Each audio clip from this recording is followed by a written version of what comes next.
That's realtor life for you right there. Oh, always on your phone. And I was just on Facebook. Who was that? Somebody said something when we were at the photo shoot, and they were like, Rita looked like she's doing. No, they were like, look at her over there looking like a real realtor. And I was like, she is. I said, I'm in the group chat right here. Yes, she is handling business right now. That's kind of the story. It's kind of the story of your life working in real estate. Look at Trina on her phone, too. No, I have some questions. I wanted to get my questions. You know, like, I promise you, my family kind of sometimes, not even just real estate and just like business in general, I'm always on my phone. I'm like, dang, girl. I'm like, I'm sorry. I got to answer something really quickly. But it is kind of one of those things. So, was that recording? It's still recording. Perfect. It's okay. Okay. Yep. So that's like a cute little, like, something that could be put into. That we could use. Right. Yes. Not what I said. I was on Facebook. Well, realtors are on Facebook sometimes. Hey, listen, there's a lot that can come from Facebook for sure. Alrighty. So we're in a new year. Happy 2024, everybody. Yes, I can't believe it. Okay. It flew by. Trina, how you feeling about the news? I'm feeling great. Interest rates are dropping, so that means we're going to get incredibly busy with buyers that have been on the fence. Yes. So they will be ready, and we are going to be busy, especially come spring. Yes. I'm excited. All right, so Rita, you've been in the business and you've seen a lot of different shifting markets. You survived 2008 and you survived the whole 2%, 3% interest rates. Now that we're moving into 2024, do you have any thoughts or predictions about what we can expect or what we may see in the Charleston real estate market? Yes. Well, currently in our current real estate market here in Charleston, it is very stable. Houses are averaging about 35 to 42 days on the market.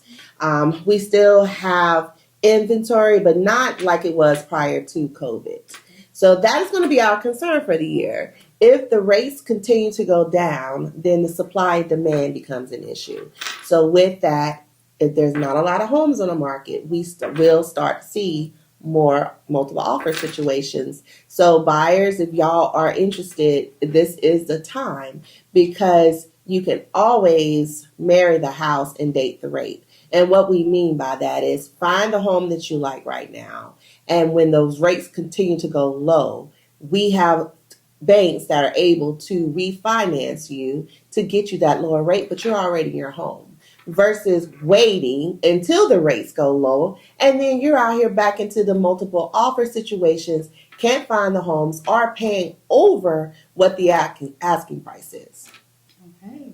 Well, that's a wonderful explanation. I have another question. I think I want to throw a curveball at you. Okay. I was thinking about this question last night. Okay. So some people would say that purchasing a house is very stressful, and other people may say that selling a house is very stressful.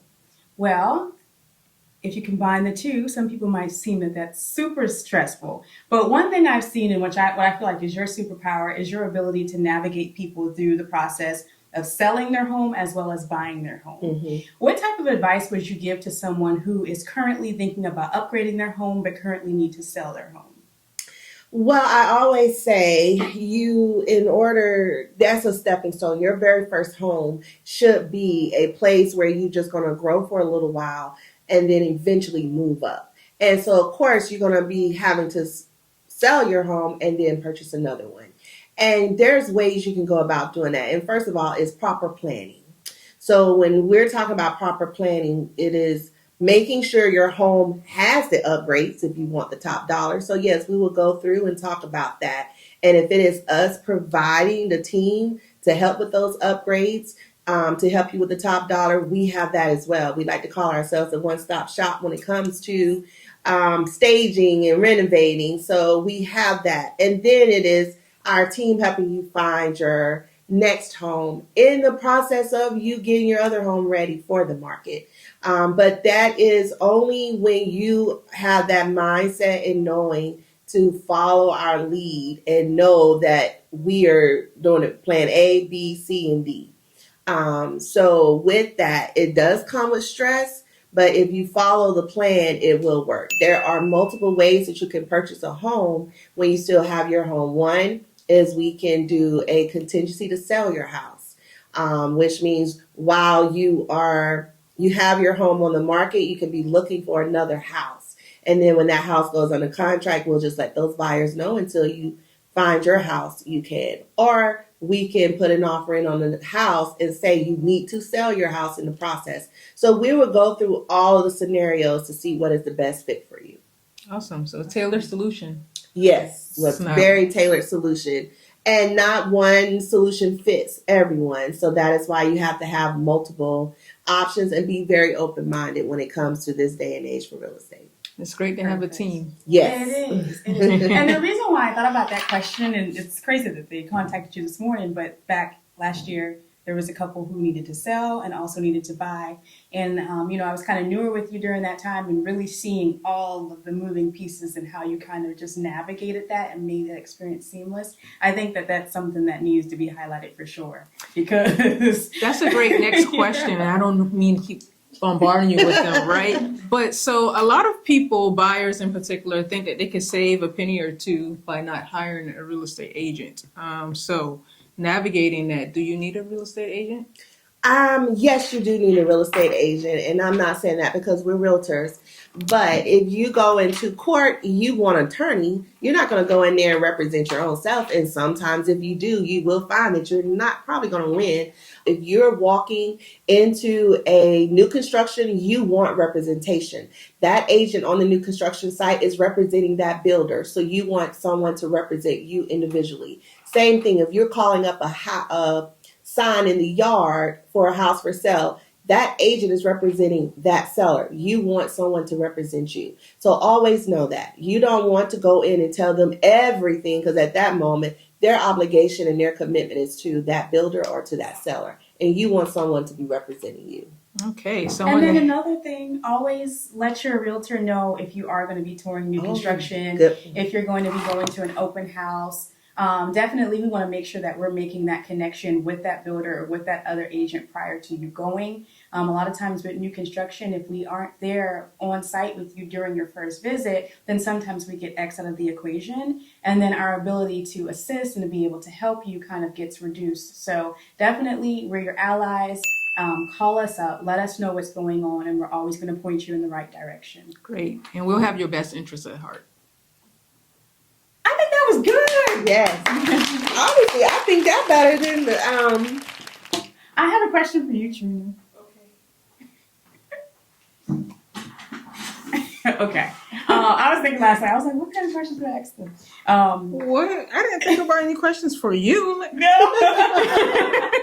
So you were able to do something that I thought was really special for a client of yours. You were able to get that client into a home for a mortgage that is well under what most people are paying in rent right now in the Charleston area, as well as you were able to get her a reduced interest rate at a time where interest rates are at an all-time high. Can you kind of speak to that process and kind of what you did and how you can help others do the same thing? Absolutely. That process was actually one of those unique products, USDA, and 4% is what she got. And we were well into like 7s, close to 8% during that time. I will say that the process, if you have patience, is well worth the process. And it's just like any other process that you need. They're going to ask you for bank statements, updated pay stubs. However, it is a product that you have to stay like on the outskirts. So it's more of a rural area. So places like Monk's Corner, Somerville. But I mean, to be honest, those places include Cane Bay and Nexton. So all of those up and coming areas are included. Very easy process, I would say, though. Just the same things that you would do, the due diligence that you would do with any other product is the same thing that you need to do with USDA. Keep up on your documents. Don't change jobs. Don't buy any new cars. Don't buy furniture before you get your new home. All of the things, and it was about a 3-month process. So. Well, that's incredible. So if you're interested in USDA, Trina's your girl. Yes. All Yes. right. Yes. Okay, shameless plug, huh? Yeah. I have a question for both of you, because Of course, both of you had a working relationship prior to you coming into real estate and coming part of the Atkins group. Rita, you've been a realtor. You've been doing it for a long time. And then Trina, you also are a real estate photographer. Yes. So how do you all, with the perspectives that you have, what type of things would people need to do, or what's important when someone wants to list their home? Like, what type of updates do they need to make? How does their home need to look like? Talk about that and how that makes your home stand out on the market. Good. That's a very good question. Great question. And a loaded one, but we're going to handle and tackle it together. Presentation's everything. We all know that if you're looking to buy something, if you're looking to experience something, presentation, it starts with our eyes first, and it's no different in selling your home. Definitely when we drive up, the first thing that we see is curb appeal. So we should start there. Landscaping, we want to look for making sure everything's in place, the grass is maintained, a nice flower bed would be nice as well. One thing about booking with me when you do real estate photography, I don't know if you all use it, but when you book with me, you do get a checklist. So it's kind of like a checks and balances, and it helps you and your client get prepared for photo day. So as far as coming into the home, we look at, kitchens and bathrooms. Yes. I feel like sells homes. So we definitely want to make sure the countertops are empty, nice and clean. People want to be able to visualize themselves living in that space.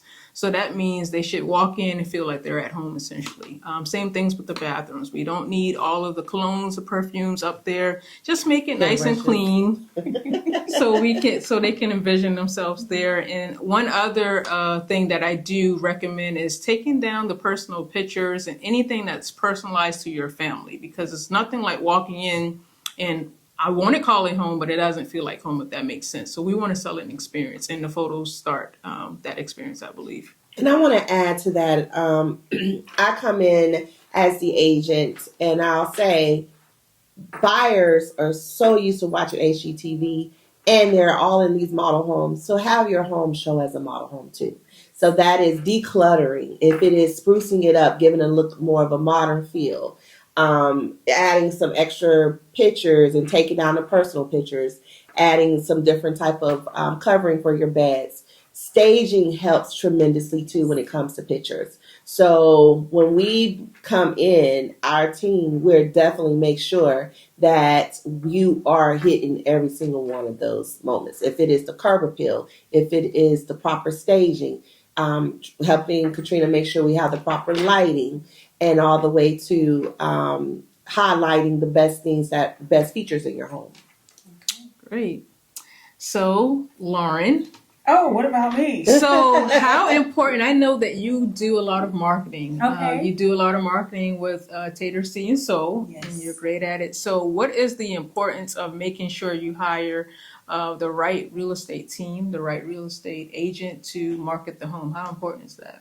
I think that, the landscape for real estate definitely has changed as we've moved into a technology age. They say that upwards of 86% of people see their home online first, and they make that decision before they even walk into the door. So you want to make sure that you have an agent who understands online marketing, social marketing, and definitely knows how to put your product or your home in the right places, as well as create stories and create a narrative that makes people want to fall in love with your home. I think that's really important. I don't know what else. It's all about social media too. Okay, sorry. So social media is extremely important with it. For example, one of the most popular reels that I've seen is, what does $450,000 get you in your city? And reels like that get upwards of 1.5 million, 2 million views. So imagine if millions of people are seeing your home. At that point, you're going to have a bidding war potentially. You're going to get top dollar for your home. So definitely making sure that you vet your real estate agent out and see what types of marketing they use, not just print marketing or email marketing, but what type of digital strategies they use. That definitely will reduce the time that you're on the market, and definitely make sure that you get top dollar. Well, I have a question. This is changing the track. Trina, you are so abreast with the area. What is coming up that we should be looking forward to in the Charleston area as far as what's going on around town? Let's talk about March. You know why I like March? Why? It's my birthday month. There's so much going on in my birthday month. So let's start with Black Expo. That'll be going on. I believe the dates are like March 7th, Yes, 8th, 7th, 9th. 8th, and 9th. Yep. Perfect. So that's something to do. And then also coinciding with those dates, if you like food and beverage, and Charleston is well known for its culinary scene, there's the Charleston Food and Wine Festival going on as well during those same dates. Let's kick it up to April, springtime. We have April 26th and 26th through 28th. We have the Black Food Truck Festival going on. It's a great time. It feels like a big family reunion. So Friday night, there will be a Rhythm and Booze opening party. Not Rhythm and Blues. Rhythm and Booze. Okay. That's right. No R&B. But the vibes will be there. That's going to be held at the Wanderer. And then, yes, very nice venue. Saturday will be the first day, day one of the festival. And you all will be there, right? Yeah. Okay. So Tater C and Soul will be there. Very excited That's about that. We are already knees deep in planning logistic wise because we know that the turnout is going to be huge. grand. This is the biggest production thus far. Well, I'm glad I'm just want to go to sit and watch. I'm not having to partake. No, you get to enjoy. But it'll be a great time. And then, of course, Sunday is day 2 of it. So we'll come and hit it again. And tickets are on sale as well. So grab your tickets, early bird tickets. Don't wait. That's a good one. And now, since you brought up Tater C and Soul, Lauren, tell us a little bit about the restaurant. Oh gosh, Tater C and Soul. Wow. It's been a journey. But anyways, Tater C and Soul is Charleston's newest seafood sensation. We serve fresh seafood with a Gullah Geechee twist. Tater C and Soul is located at 3555 Dorchester Road. And the cool thing about Tater C and Soul is it is a unique concept. It's a ghost kitchen concept.